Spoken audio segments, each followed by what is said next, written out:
प्रतिबिंब जनमानसांचे।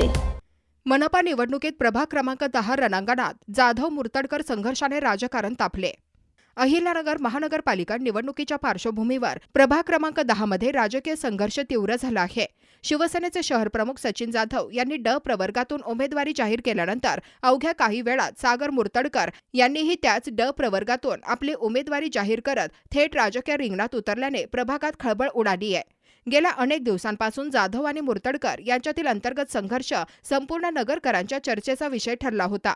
आता सागर मुर्तडकर यांनी थेट शिवसेनेचे शहरप्रमुख सचिन जाधव यांना खुले आव्हान देत समोरासमोर लढत जाहीर केल्याने हा संघर्ष उघडपणे पेटला आहे।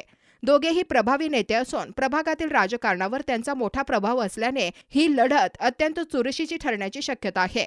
या थेट संघर्षामुळे शिवसेनेतील वरिष्ठ नेत्यांची मोठी दमछाक सुरू असल्याची चर्चा आहे। एकाच पक्षातील दोन दिग्गज नेते आमनेसामने आल्याने पक्षातील अंतर्गत समन्वय, उमेदवारीची दिशा आणि निवडणुकीची रणनीती यावर प्रश्नचिन्ह निर्माण झाले आहेत। आता प्रभाग क्रमांक 10 मध्ये कोण बाजी मारणार याकडे संपूर्ण शहराचे लक्ष लागले असून येत्या काळात राजकीय हालचाली आणखी तीव्र होण्याची चिन्हे आहेत। अहिल्यानगर शहरातील महत्त्वपूर्ण अपडेट जाणून घेण्यासाठी नगर न्यूज 24 या YouTube चॅनलला सबस्क्राइब करा।